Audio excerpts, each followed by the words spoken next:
Welcome everyone. Thanks a lot for staying with us. You're watching Plain Speak with me, Shivani Gupta. Fresh revelations have once again thrust India-US trade relations into the spotlight, raising questions about diplomatic signaling and politics of perception. At the center of the storm is a claim by US Commerce Secretary Howard Lutnick, who has stated that Prime Minister Narendra Modi refused to personally call US President Donald Trump, which is why the trade deal between the two countries was never signed despite reaching finality. The Ministry of External Affairs have dismissed these claims as inaccurate. The ministry also said it was monitoring a proposed US legislation seeking to impose up to 500% tariffs on countries importing Russian energy. Now, the timing of this Lutnick claim is significant. It comes just a day or so after Trump suggested that Prime Minister Narendra Modi was desperate to call him and speak to him. Adding another layer of complexity to this Indo-US relationship is a fresh geopolitical flashpoint, that bill threatening tariffs of up to 500% on countries trading with Russia, and a Russia-flagged oil tanker seized by US with 3 Indian nationals reportedly on board. But so far, would it be wrong to say that India has not bowed to any US pressure or Trump's whims, no matter what? Unlike what the opposition in India would like us to believe? We'll take that question and more to our guest joining us in just a bit. But let's first break down the statement made by Lutnick, the US Commerce Secretary, saying that India missed multiple opportunities to sign the agreement and it fell through after all finalization because Prime Minister Narendra Modi did not call US President Trump. He acknowledged that Indian side was uncomfortable with this demand that PM should call Donald Trump. He also added that he assumed India deal would be completed first, but others negotiated faster and India missed the window. Now, Congress has not left any time in taking this up and blaming Narendra Modi for the failure of the deal talks. Jairam Ramesh, for example, has mocked the so-called very highly publicized friendship between Modi and Trump, basically using poetry to say that once these friends used to hug each other, but their friendship has come to a pass when they're not even calling each other. The friendship, of course, has completely turned sour. There is the Congress party on its own handle blaming the Prime Minister for the failure of talks, saying the reality is that Modi was hesitant to call Trump, which is why the trade deal couldn't happen. However, just 3 weeks later, they say Modi and his government were ready to talk, but by then it was too late. They called these actions, mind you, anti-national actions. So that is the language that has been used by the Congress party. But Lutnick's statement has also put a spanner in the memes the Congress party was circulating after Trump suggested that PM Modi said, "Sir, please," to him and really was desperate to talk to him. Now, Congress handle on X had put out this meme mocking the PM. Truth now suggests that the story is completely different, that Trump's demands that he should be the one who should be called to finalize or sign the deal was not something that India bought. So this is, of course, that meme that has been put out, that poster, "Please, sir," with a hands folding emoji. "Sir, may I see you, please?" That's the claim that Trump had made, and Congress had picked that up. There's another tweet by Supriya Shunade of the Congress party, who put out an AI-generated video showing PM wanting to talk to Trump. And maybe some of these memes have backfired, because what Lutnick has now revealed is that that phone call to Trump was used as a condition by US to sign the deal, and India did not oblige. But I also want to bring to you what the Ministry of External Affairs has responded as remarks to US Commerce Secretary Howard Lutnick. The MEA emphasized that India and United States remain fully committed to negotiating a comprehensive and mutually beneficial trade deal. According to the ministry, both sides have held multiple rounds of discussions over an extended period, reflecting sustained engagement at various levels. The MEA added that negotiations reached an advanced stage on several occasions and were close to being finalized more than once. So their version is completely different to what Lutnick is saying. Clarifying leadership level engagement, the ministry said the Prime Minister and the US President spoke 8 times during 2025 on a range of bilateral and global issues. But we do know that post-Operation Sindoor and that entire fiasco created by Donald Trump on the ceasefire and the credit, between June and September, the two leaders had not spoken. The MEA concluded by asserting that this characterization of these discussions, as suggested in recent remarks is not accurate and does not reflect the full scope of India-US engagement. Now, another spectre hanging over India is this new bill that Trump is proposing to hurt economies and countries that are trading with Russia. What is this bill? This bill is the sanctioning of Russia Act 2025. The trigger, of course, is that Russian oil, gas and uranium is being purchased by those who are friends or trading partners of Russia. What is the penalty? The penalty could be tariffs on nations that are trading with Russia, and it could go up to 500%. What are the target nations? Of course, BRIC countries are the target who have refused to toe US's line. India, China, Brazil, all are going to be negatively affected by this bill. And what is the status right now? Well, it has been greenlit by Trump, which is the president's office, but the Senate vote is awaited. And meanwhile, Trump's entire tariff regime itself is going to be adjudicated, mind you, by the US Supreme Court, and that judgment is expected later tonight. But the big question is, has the US not itself accepted that Modi did not bow to Trump's whims? Why was a phone call made a condition for the signing of the deal? Does that not show that there was a certain intent behind the US negotiations? We'll take that and more up with our guests.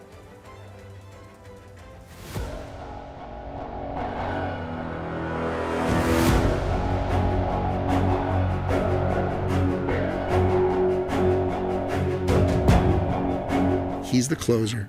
He does the deal. So I said, you got to have Modi. It's all set up. You have to have Modi call the president. And they were uncomfortable doing it. So Modi didn't call.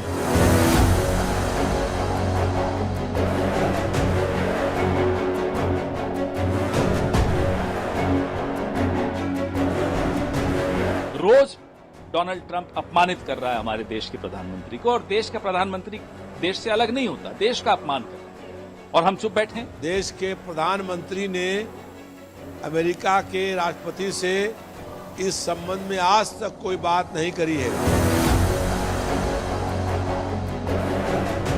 The characterization of these discussions in the reported remarks is not accurate. Prime Minister and President Trump have also spoken on phone on 8 occasions during 2025.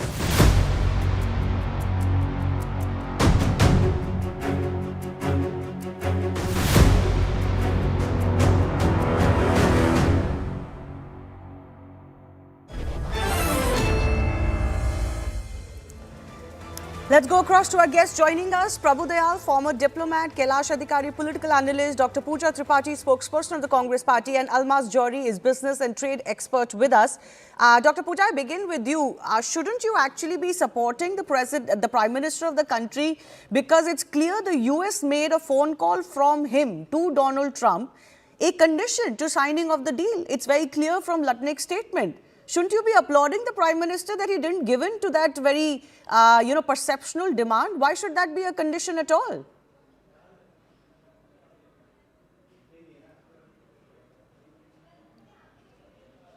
Shivani, the bigger question that needed to be asked today was, the invoking of 500% tariff. The 50% tariff is already weakening our economy, and 500% tariff would be crippling for our economy. The bigger question here is, why is Trump? He's not just ridiculing a person, he's ridiculing the head of a state, and he's ridiculing each and every Indian by statement every other day post the Operation Sindoor. And he's not just calling out saying, may I please see you, sir. He's calling out each and every Indian. And why is government? And this has been brought up by Congress Party? Did we go and say ab ki baar Trump sarkar? Did we create Namaste Trump mega grandstanding events? Did we breach of our neutrality, breach of our non-alignment policy, and actually openly supported a candidate? And that's what the bigger question is. The bigger question is, what would 500% tariff do to gems and jewelry industry? The bigger question also is, Dr. Pooja, that why is it that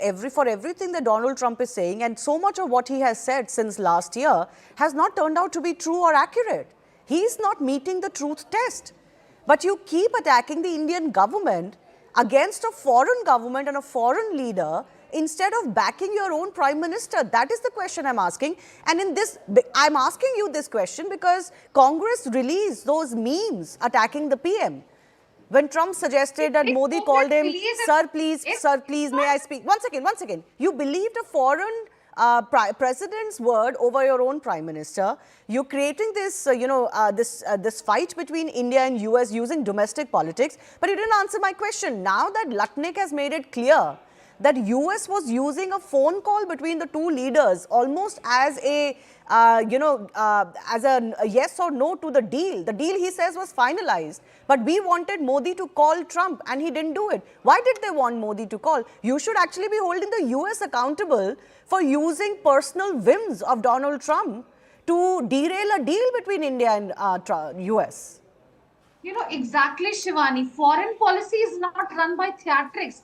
We need maturity in foreign policy. And that's what we have been demanding at the floor of parliament. That was what we have been demanding. So where has India not shown maturity? What you're asking for is theatrics by asking the Prime Minister to speak in parliament. What the Prime Minister is doing is maturity by not making statements against a foreign leader in parliament.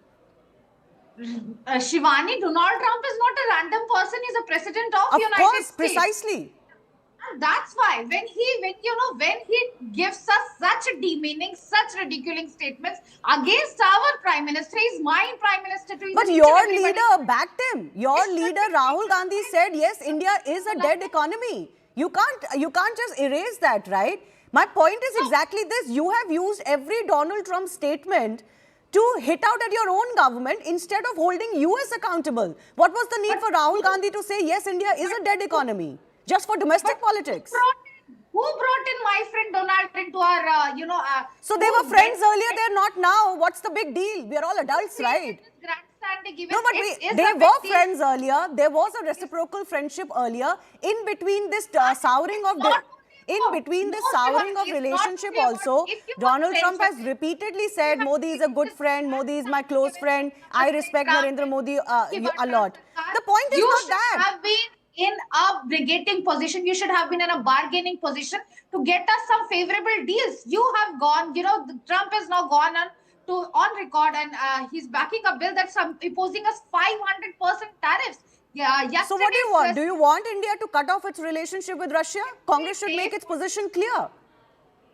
No, if you were so good friends, you were creating grandstanding events to celebrate his victory, to celebrate his candidature, not only his victory, to celebrate his candidature, why could you not bargain some favorable deal for India? That's what we are saying. Because all of US's friends, forget enemies or neutral countries like India, even America's friends are being misused by Donald Trump. This is not about India alone. Look at Donald Trump's policy against their own NATO friends today. You want India to grovel like NATO? You want India to grovel like Canada? You want India to grovel like European countries? What do you want? Everybody is facing this from Trump. We want a favorable tariff deal for our economy. It's not about Modi ji's means. It's not about whatever Trump is saying or ridiculing. It is definitely about him, but it's secondary. We don't want our 40 crores every day to be wiped off from textile industry. We don't want 75 lakh MSMEs to be at the brink of loss. But if US is demanding certain exceptions from us, Pooja, we don't live in an ideal world. If US is demanding certain exceptions from us, if US is wanting us to sever Russian ties, do you think we should do this to get this trade deal? That's what, when US sends our people, who have illegally immigrated into India in handcuffs, and you don't raise a voice, that goes on to show that now you've gone to illegal immigrants into America. Please answer my question. So then everything is linked, Shivani. They are sending our people in handcuffs.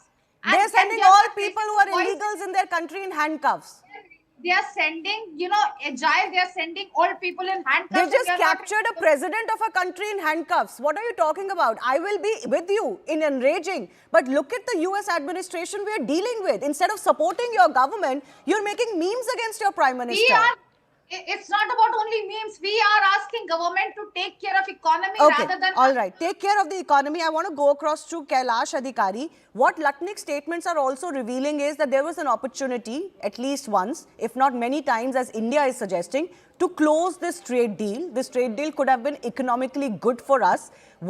Just the hesitance of Narendra Modi in calling Donald Trump has resulted in this. Is this also not a responsibility of the government in power of the day to make sure that whatever happens, you kind of use your diplomacy or you use your personal connect, use a phone call to get that deal done because we've missed out? Shivani, how can we be so certain that we believe the words of a U.S. former secretary, U.S. former Commerce Secretary, against our own government? A, I would, as an Indian and as a true patriot, I would not like to do so. B, as I said, as an Indian, as a true patriot, I'd like to believe the statements, official statements, which the Ministry of External Affairs has put, that the assessment is totally wrong. In a particular calendar year, Honorable Prime Minister and the POTUS spoke over 8 times, and we have known the kind of camaraderie that they both share. But they didn't speak at the right. They didn't speak at the right moment. Lakshnik is very clear that the window had passed, and after that, calling or talking did not matter. On what terms were the window? Do we know that? Was US arm twisting India? India is not India, which was India 20 years ago. India is not a nation which can be arm twisted. And our Honorable External Affairs Minister once had very categorically said in a public forum that we are 20% of the world and the world better respect us for that. India is not someone you can take what India was 20 or 18 years ago. If everyone could railroad India. No, India is not that. So deal or no deal? Once again. In every possible way, it is a new India. So if India is getting railroad, or if the situation such arises that we are being bulldozed to talk on a gunpoint or any such kind of situation where we are made to compromise, then no, India will not do so. So you're saying the Indian government took the right call. Once again, you're saying the Indian government took the right call that the US was pressurizing us for that one phone call. We know that Donald Trump can use phone calls for his own domestic audiences. You're saying India did the right thing even if the deal was on the line? Shivani, I'm again saying, we are just going by the words what the former US Commerce Secretary told to his own media. Do we know the second side of that coin? We do not know. So as an Indian and as a news broadcast platform, naturally, it is our foremost duty to believe the official statements by the Ministry of External Affairs. And if Mr. Latnik, what he said in whatever his press meeting was or in his interview was to their own media platform, is that India had a small window and they missed out on the deal because Prime Minister did not call President Donald Trump. But do we know the backstory of it? How can we just comment on without knowing the backstory of it? Okay. Well, US statements are hardly believable these days. One person says one thing, the other says something else. Donald Trump says 5 things a day, and not all of them stand the test of truth. But Prabhu Dayal, Latwik also revealed something important. One, he said that the Indian government was uncomfortable with Modi calling Trump. And he reveals that they told India that Modi has to call Trump if you want to sign the dotted line. Do you think it reveals the kind of tactics that the US administration under Trump is employing, where they want world leaders to call and somehow, present for perception's sake that, oh, so-and-so called me, that is why I gave this? Who knows, the next day Donald Trump would have come out and said, oh, Prime Minister Narendra Modi called me and begged me, so I gave them a deal. No wonder the Indian Prime Minister didn't call him. Well, let me first say that US Commerce Secretary Howard Lutnick is close to Trump and knows Trump's mind. Let me also say that observers, critics, and psychological analysts frequently describe Donald Trump as having an exceptionally large ego. Trump wants everybody to massage his ego. He said in a 1995 New York Times opinion post that he authored that ego plays a major role in his life. Now, he expected our Prime Minister to massage his ego. But our Prime Minister did the right thing. He is not the leader of a country like Panama, for instance, a banana republic. He is the Prime Minister of India. Why should he stoop so low as to massage Donald Trump's ego? The US should have realized that the deal was in its own interest. The US is going around antagonizing everybody. It has antagonized Latin America. It has antagonized Europe. It now wants to take over Greenland.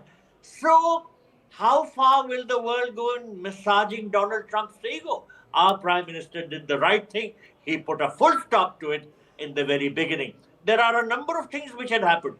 Donald Trump was claiming credit for having brokered the India-Pakistan ceasefire. Exactly. Our Prime Minister made it very clear, nothing doing. It is the Pakistani DGMO who came and pleaded for the ceasefire. There was no third country mediation. So, Prime Minister has refused to massage Donald Trump's ego. And precisely because he's been burnt once, because of what Donald Trump did with the Indo-Pak ceasefire issue, I think that is why the Indian establishment was wary of giving a call to Donald Trump. Pooja, what would you say after Prabhu Dayal's statements? Clearly, diplomatically, India feels it did the right thing. We cannot be bowing down to the whims and fancies of Donald Trump. It's almost as if damned if you do, damned if you don't. You criticize Prime Minister Modi for being, for calling him and saying yes sir also. I don't know what the problem in yes sir is, by the way. It's only a respectful way of speaking to someone. So I don't know what the problem was to begin with. But even if he had said, sir, may I please meet you, what's the problem in that? But you criticize him for that also. You criticize him because he didn't call him also. The problem, Shivani, is the ridiculing tone of Trump. And as I said earlier, he's not just ridiculing Prime Minister, a person. He's ridiculing each and every sentence.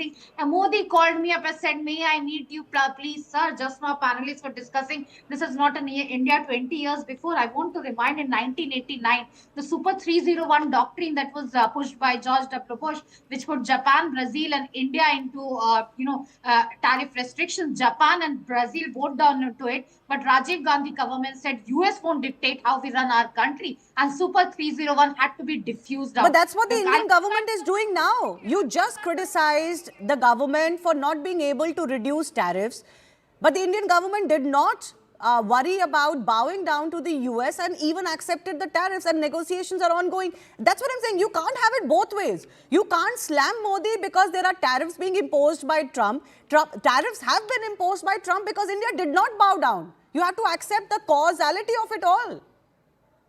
And that's what we are saying.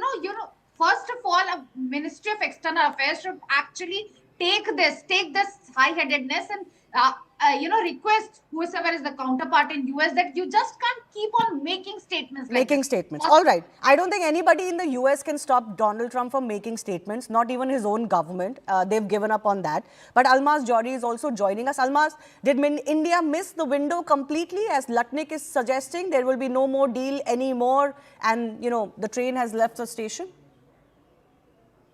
So diplomacy, I don't know, isn't a speed dial, right?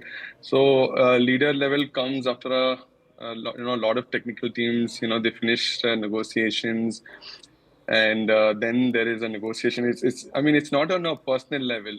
India, I don't think, has missed this. Like they say, they've missed a golden chance. I would say India is still trying to do that.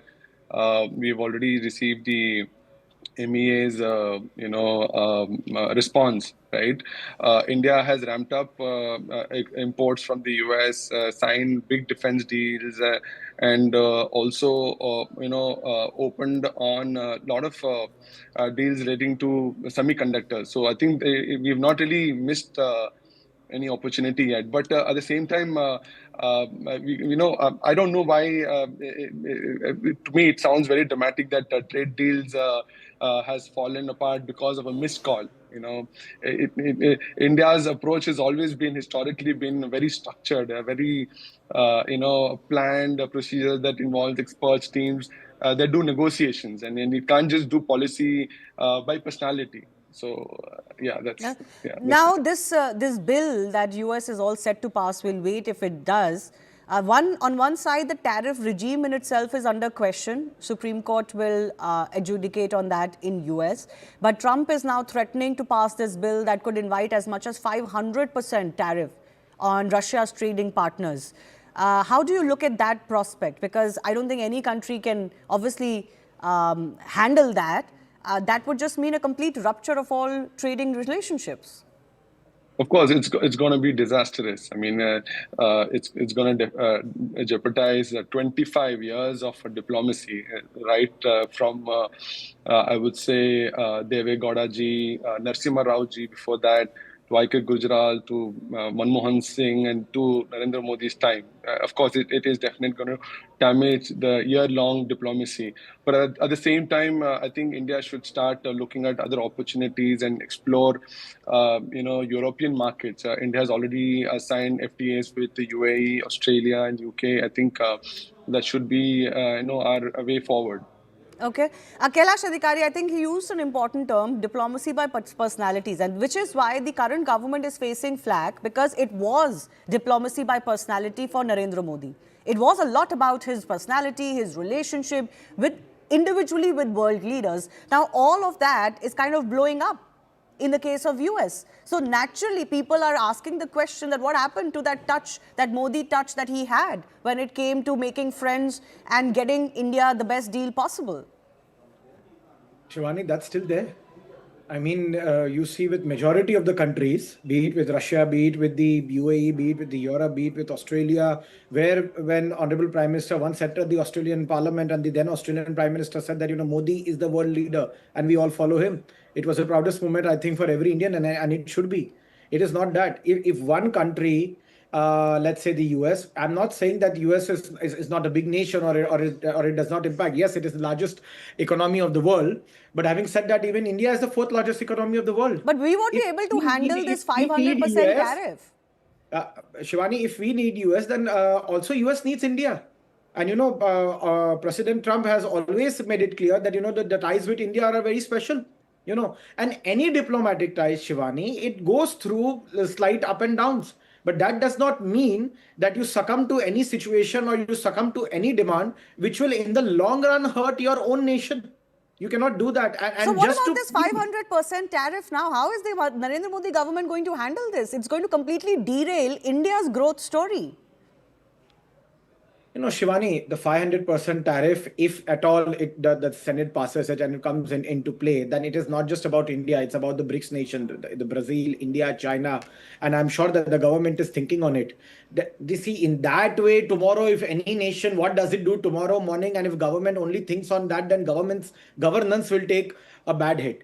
So you have to take things, as it comes.